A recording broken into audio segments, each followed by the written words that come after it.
What's up, guys? Welcome to the line change. Now, I wanted to do this video because I saw or I didn't necessarily see, but I heard that Elias Pettersson, EP40, revealed what went wrong this past season. I was actually watching an episode of Securus and Price from Friday, and they were talking a little bit about it, saying that he spoke and he talked about it. So I looked into it myself and found an article on the Daily Hive that talks about what he said. And I figured, let's do a video on it. It's something to talk about. Obviously, for those of you that are familiar with the channel, know that I did my EP40 Chronicles a little while back, a 3-part series where we talked about, what happened to Petey. We also talked about, will he bounce back? And I'm completely drawing a blank on the third one for some reason. Might be because it is almost 2:30 in the morning and I'm pretty exhausted from work today. But I wanted to talk some more PD. It's been a while since we spoke about PD. Obviously, it was well known after his supposed PD deadline for his no move clause kicked in. People are basically have realized and come to a conclusion that he's not being traded. So, but I wanted to talk about this and go over just what exactly PD revealed that went wrong this past season. But before we do that, as I always do, I want to give a big shout out to my sponsor, Gassy Jack Art, maker of that incredible artwork you see there behind me. And you guys can check out Gassy Jack Art yourselves at gassyjackart.com. You can also find him on Instagram at gassyjackart. He still has his end of season sale going on where you can buy 2 prints and get 2 more prints for free. So go ahead, check him out, gassyjackart.com. So let's go ahead and dive into this article. See where I can find it. Where is it? There it is. So this article is, as I mentioned, from the Daily Hive, as I just simply Googled, Elias Pettersson, and this was one of the first articles that came up. And the headline reads, Elias Pettersson says he was overthinking everything for the Vancouver Canucks last year. This article is written by Adam Lascaris.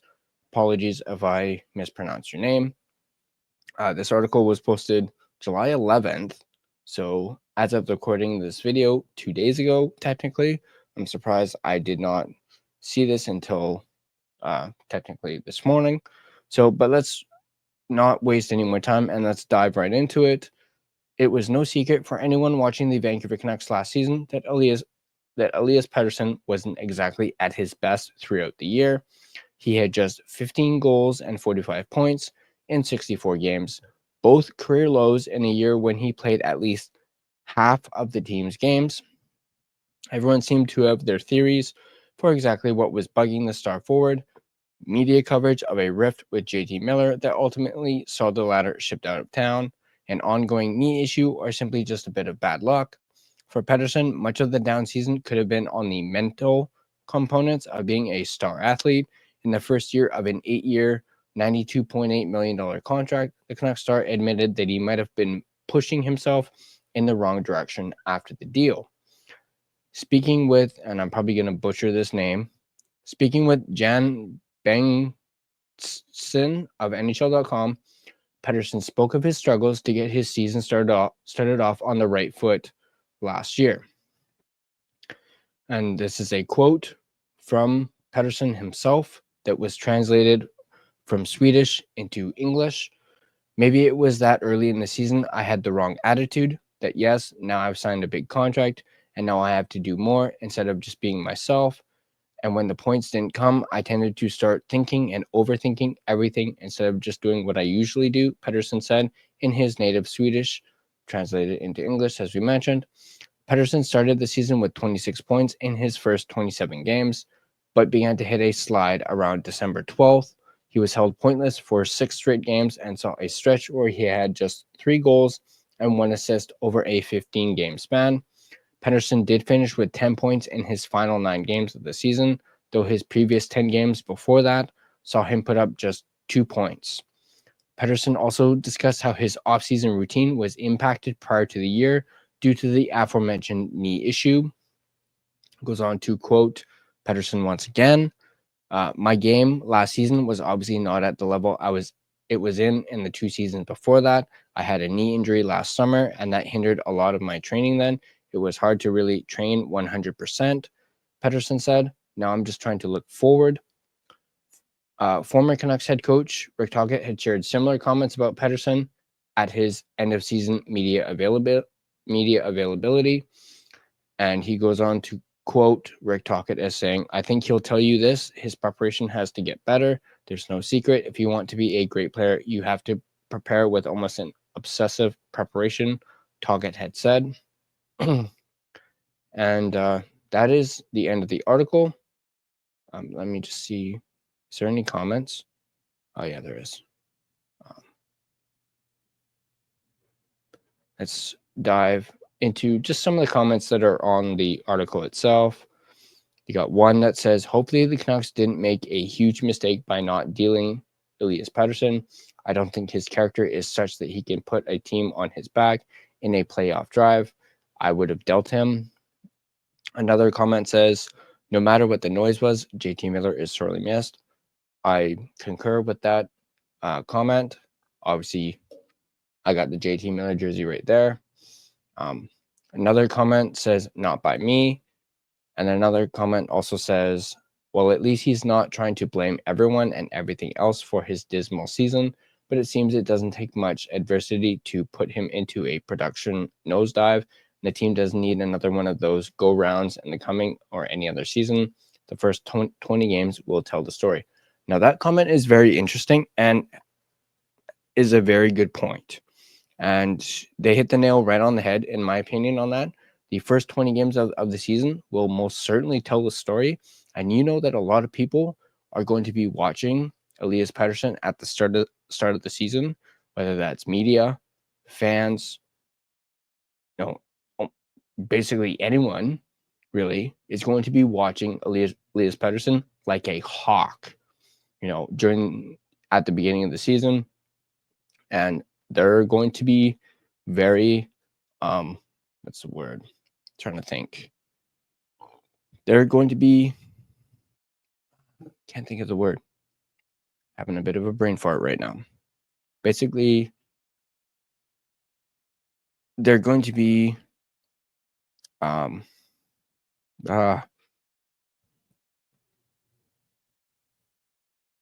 I can't even think right now. But there's going to be a lot of, constructive criticism if Elias Pettersson does not, start off on the right foot. If his season, if he's is slumping at the start of the season, people are going to say something. People are going to, point it out, just be like, nothing's changed. He's still the same old Petey, blah, blah, blah, blah, blah, blah, blah. People are going to harp on him if he does not start the season off good. And, now I'm not saying 2 games in, 5 games in, heck, maybe even 10 games in. I mean, if we get to the halfway point of the season and Pettersson isn't the Pettersson of old, people, fans are going to be in an uproar. The media is going to be all over it. And I feel as though myself personally, it's going to be a huge distraction for not just Pettersson himself, but the team as well. So obviously, I'm not saying I'm, a 100% PD supporter. I'm not trying to make excuses for him at all. If you guys have been with followed along with the channel since the beginning, you'll see that I gave it to PD quite aggressively at the start of when I started the channel, like back in January. I was very critical. That was the word that I was looking for, by the way. I was very critical of Elias Pettersson's play. And, there were times where I flat out said, Petey, shoot the effing puck. He would, freeze, would be trying to decide, should I shoot? Should I not shoot? He would hesitate. And there are some videos of me, recapping some games and even saying, Petey, shoot the effing puck. Just shoot it. Just grip it and rip it. And, obviously with him talking about, overthinking, that is what we saw when he was having those struggles on whether or not to shoot or not to shoot. That is what was going through his head, was he was overthinking it, and therefore, ends up not shooting the puck, or he like rushes into shooting it, overthinking the situation that he's in. And it's, so clearly a lot of this, struggle with Pettersson was was between the ears. Obviously, as he mentions, the knee injury did play a factor, which I think a lot of Canucks fans already understood that yes, the knee injury did play a factor, especially when it came to, his training and him coming into training camp not in shape.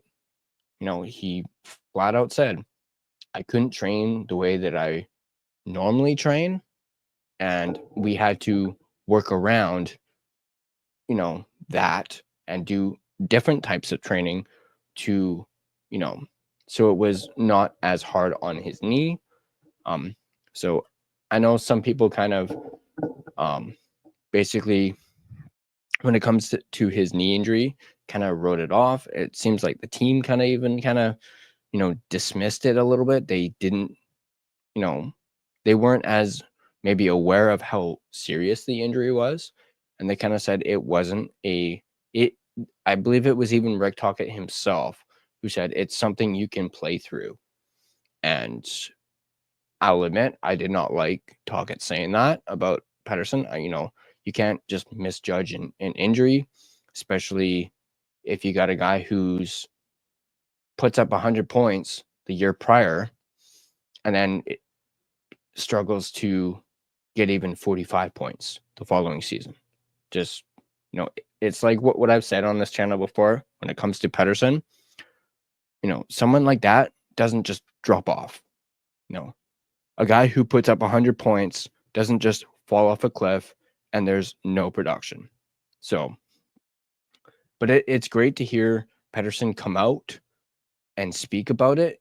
This is really the first time, at least since the end of the season media availability, that we've heard Pettersson kind of talk.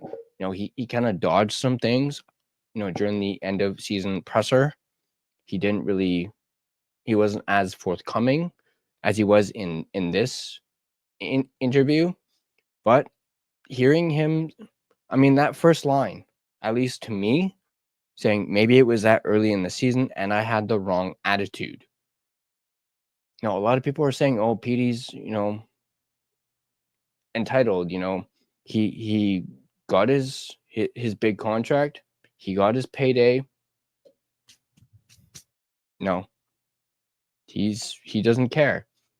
But the fact that he is saying, he had the wrong attitude. A lot of people like to say Petey isn't responsible and that he's basically not responsible. He doesn't take ownership of his actions. He's literally doing that right here by admitting he had the wrong attitude. That, to me, speaks volume. At least me personally. I can't speak for everybody else, but to me, that speaks volumes and shows that he is showing some maturity. A lot of people questioned whether or not he was mature or not at 26 years old, and that he had, accountability issues. This is him taking accountability. Obviously, at this point, these are just words. I know a lot of people are going to say that, but wait until the start of the season before you fully judge Petey on this. Again, at least he's taking ownership of this. and he's admitting, he started thinking and overthinking everything instead of just doing what he usually did. And of course, it seemed like he started to do that towards the end of the season when you saw him starting to become, Petey of old slowly. And then, of course, he got injured and was out for the rest of the season.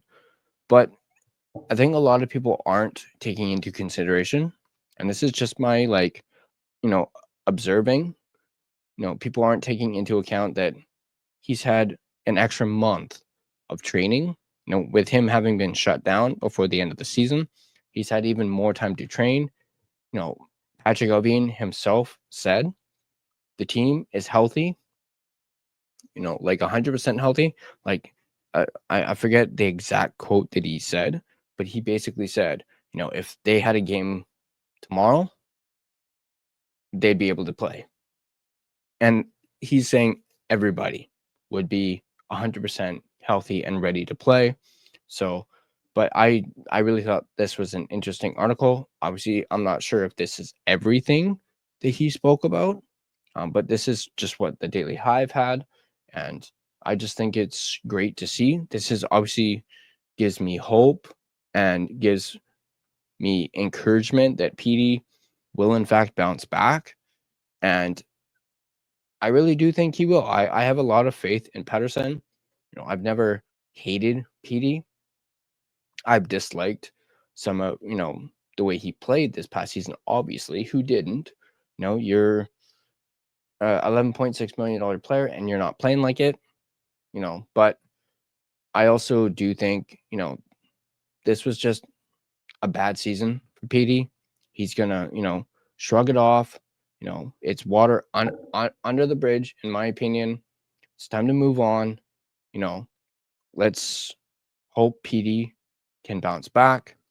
And yeah, this is, I'm really glad to see him take ownership of what went wrong and basically admitting and taking accountability, saying he had the wrong attitude. That, as I mentioned before, speaks volumes to me and really has me positive on Pettersson turning it around, especially with our, second line center problem that we currently still have. Our season essentially is relying on Pettersson bouncing back. He has to bounce back, and I, without question, believe he will. I also believe Thatcher Demko will bounce back as well. So I'm very positive going into this upcoming season. But I want to know what you guys think about this article and just Pettersson's words and, his, explaining just what exactly happened, the fact that he was overthinking things. And, obviously the knee injury contributed to it as well. It wasn't just one thing. It was multiple things that affected him mentally. And what do you guys think about him admitting that he had a, not the right attitude going into the season? Let me know in the comment section down below what you guys think. And as always, if you guys like this video, be sure to hit that like button. Hang on. Whoa. Why is he's not showing up? Hang on. What the? Anyway.